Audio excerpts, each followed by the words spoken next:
Hello friends, my name is Saurabh and I would like to welcome you all to this broker training exam preparation module।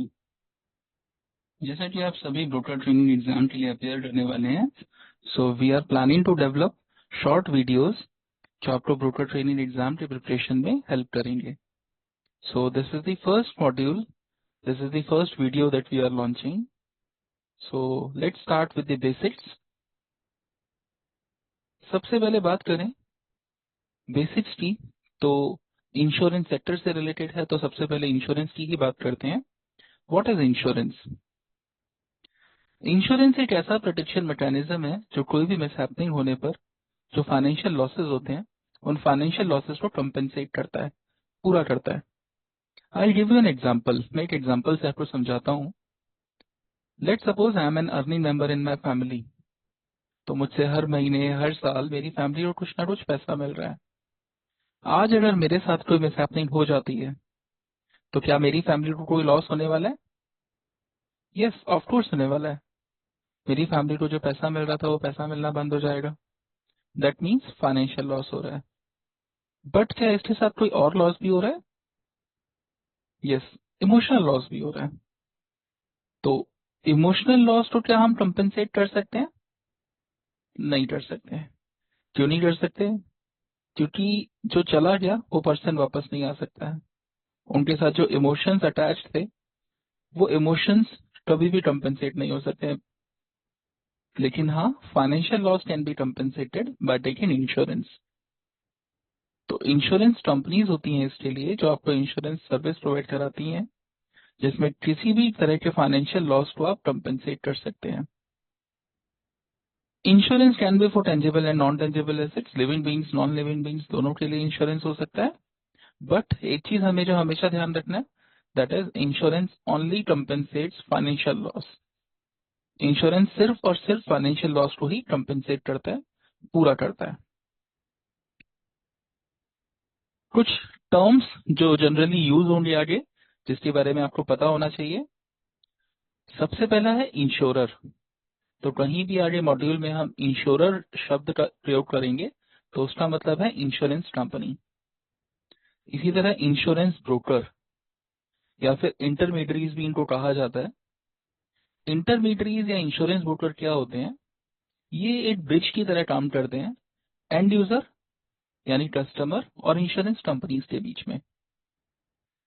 Insurance broker या intermediaries का जो role होता है वो एक unique role है, because ये एक ऐसा इकलौता चैनल है जो कस्टमर्स को रिप्रेजेंट करता है। एंड ग्लोबली अगर बात करें, अक्रॉस दी वर्ल्ड अगर बात करें, तो 80% से ज्यादा इंश्योरेंस बिजनेस जो किया जाता है that is only through insurance brokers. This is the global scenario. Indian scenarios में ऑब्वियसली ये काफी कम है अभी number, but it is increasing. Insurance broking कैसे स्टार्ट हुआ, ये कंसेप्ट कैसे स्टार्ट हुआ, इसके बारे में हम बात करते हैं। इंश्योरेंस के बारे में तो आप जानते ही हैं कि मरीन इंश्योरेंस के कंसेप्ट के साथ स्टार्ट हुआ था।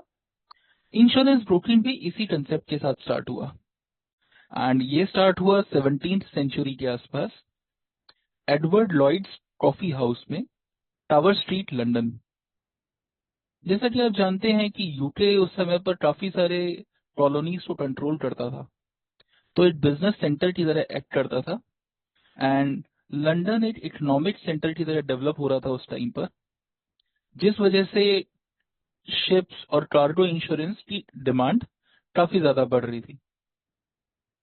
अब जब इकोनॉमिक सेंटर की तरह वो काम कर रहा है, वो कैपिटल यानी लंदन इकोनॉमिक सेंटर बन गया, तो ऑब्वियसली आप जानते हैं जितना भी बिजनेस होता था सारा बिजनेस सी रूट के थ्रू होता था, तो मरीन इंश्योरेंस, कार्गो इंश्योरेंस, इन सब की डिमांड डे बाई डे बढ़ती जा रही थी।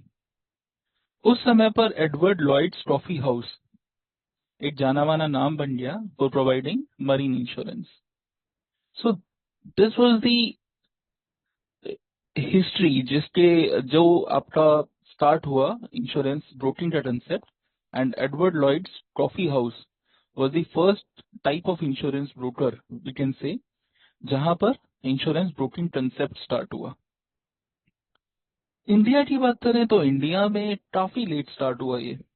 जैसे हमने देखा, अगर पूरे वर्ल्ड की बात करें तो लंदन में 17th सेंचुरी में ये स्टार्ट हो गया था, लेकिन इंडिया में इसे स्टार्ट होने के लिए काफी वेट करना पड़ा।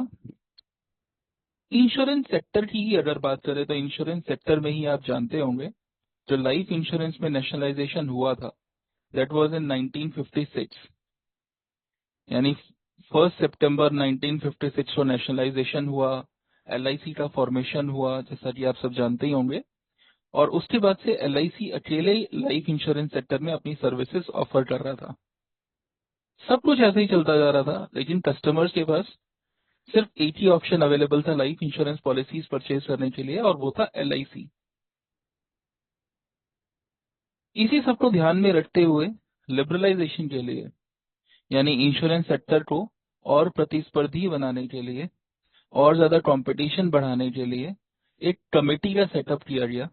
एक कमेटी बनाई गई 1993 में, and Shri R N Malhotra ji को उस कमेटी का चेयरमैन बनाया गया। आर एन मल्होत्रा जी की बात करें तो ये फॉर्मर गवर्नर थे रिजर्व बैंक ऑफ इंडिया के, और काफी अच्छा एक्सपीरियंस था इनका फाइनेंशियल सेक्टर में।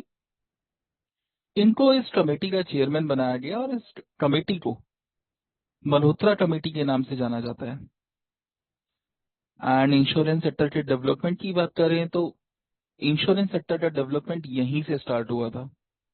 यही कमेटी थी जिसके रिकमेंडेशंस के बेसिस पे आज जो इंश्योरेंस सेक्टर हम देखते हैं उसका फाउंडेशन बना। ये कमेटी 1993 में सेटअप हुई थी, एंड जैसे कि मैंने बताया आर एन मल्होत्रा जी को इसका चेयरमैन बनाया गया, जो फॉर्मर गवर्नर भी रह चुके थे रिजर्व बैंक ऑफ इंडिया के। मल्होत्रा कमेटी ने काफी ज्यादा रिसर्च किया और 1994 में अपना फाइनल रिपोर्ट सबमिट किया और काफी सारे रिकमेंडेशंस दिए। इनके जितने भी रिकमेंडेशंस थे उनका निचोड़ या उनके सार की बात करें तो वो ये था कि इंश्योरेंस सेक्टर को ज्यादा से ज्यादा प्रोफेशनल बनाने की जरूरत है, एंड फॉरेन इन्वेस्टमेंट को भी इंश्योरेंस सेक्टर में लाना बहुत जरूरी है। तो इनके जितने भी रिकमेंडेशंस थे, इनको अगर समरी की फॉर्म में हम देखना चाहें तो क्या क्या रिकमेंडेशंस इन्होंने सजेस्ट करे उसके बारे में एक बार बात करते हैं। मल्होत्रा कमेटी ने सजेस्ट किया सबसे पहले दैट प्राइवेट प्लेयर्स को इंश्योरेंस सेक्टर में री एंट्री का परमिशन देना चाहिए।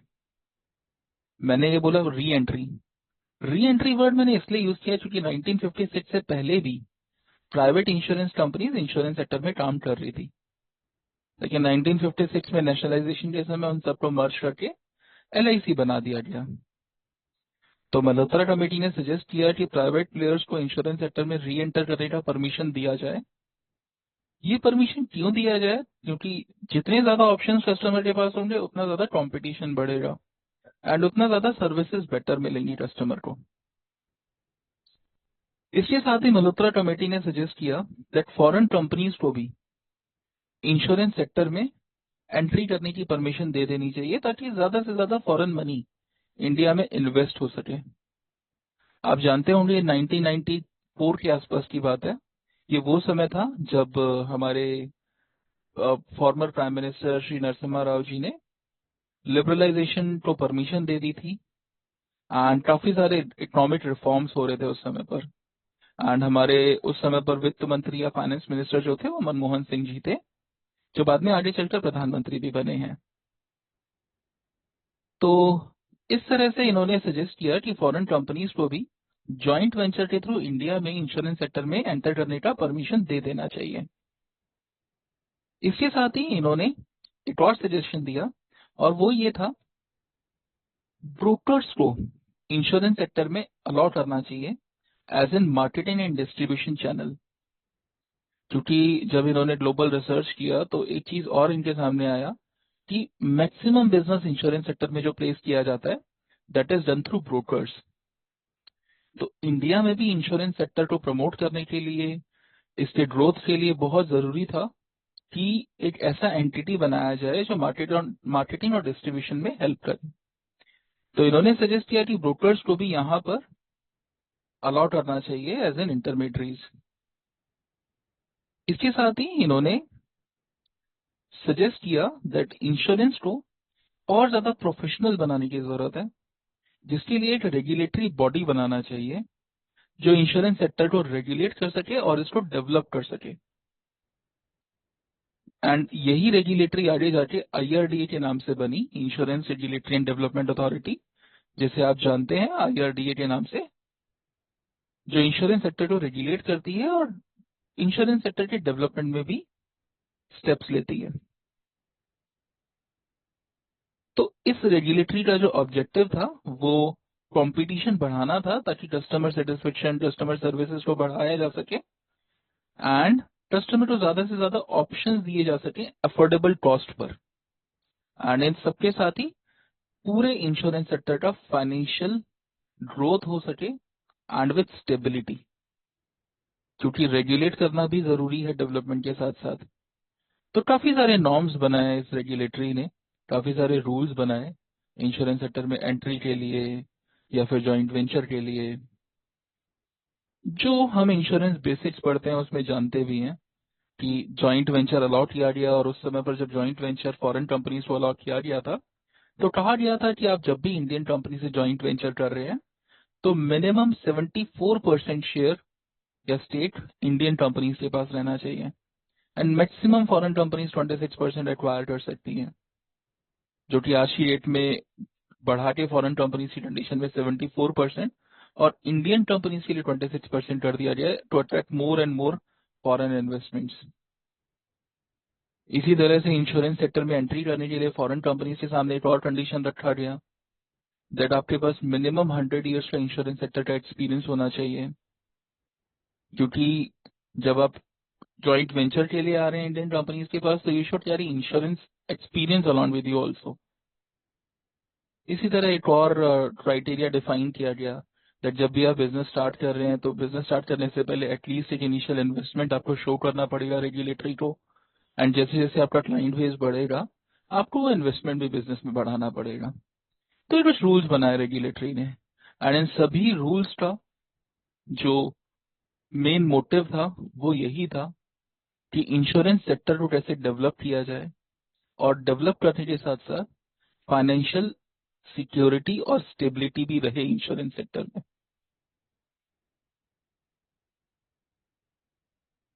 तो जैसे कि हम बात कर ही रहे थे, insurance regulatory and development authority 1999 में IRDA एक्ट पास किया गया और 19 अप्रैल 1999 को IRDA का फॉर्मेशन हुआ।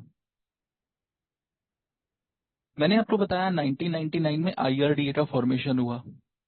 प्राइवेट प्लेयर्स को जो री एंट्री का परमिशन मिला था ये मिला था 2000 में, लेकिन इंश्योरेंस ब्रोकर्स को ऑपरेट करने के लिए थोड़ा सा और वेट करना पड़ा and insurance regulatory and development authority insurance broker regulations जो सबसे पहली बार आई वो आई थी 2002 में।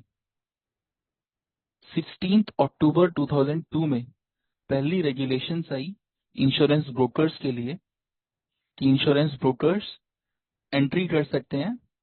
तो क्या क्या रेगुलेशंस हैं जो उनको फॉलो करना पड़ेगा, ये सबसे पहले 2002 में लॉन्च किया गया। इन रेगुलेशंस को दोबारा से मॉडिफाई किया गया एक बार 2013 में, 3 दिसंबर 2013 को, एंड टाइम टू टाइम इसमें फर्दर अमेंडमेंट्स होती रहती हैं, फर्दर मॉडिफिकेशंस होती रहती हैं।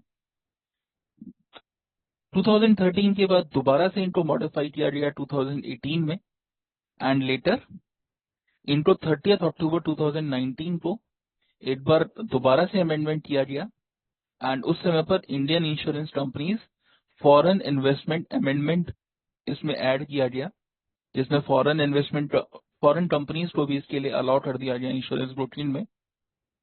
एंड इसके साथ ही ये लास्ट अमेंडमेंट था जो एज पर आर कोर्स किया गया था, आज as per are course material 30 अक्टूबर 2019 को ये अमेंडमेंट हुआ था एंड इस एक्ट में Indian insurance companies foreign investment amendment rule add किया गया था।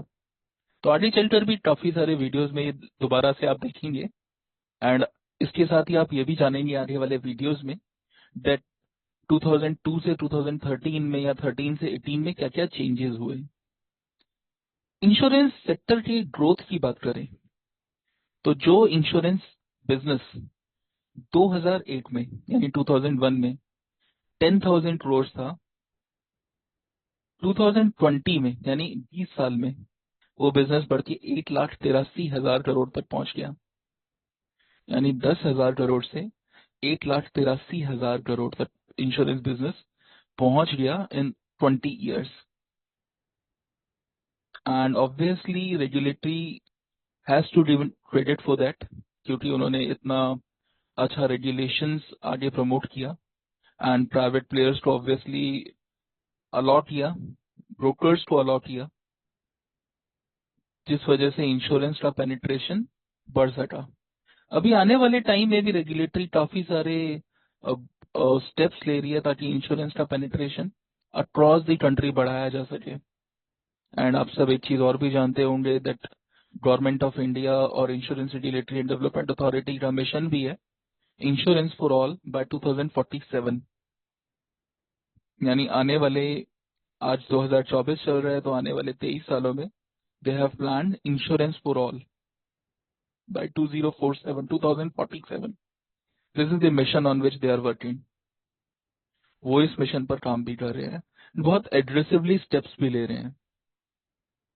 सो this was our first video related to evolution of insurance brokers, या फिर इनका हिस्ट्री हमने जाना इस वीडियो में। आने वाले वीडियोस में हम इससे आगे का कोर्स मटेरियल स्टडी करेंगे। सो तब तक stay tuned and good evening to all of you. Thank you.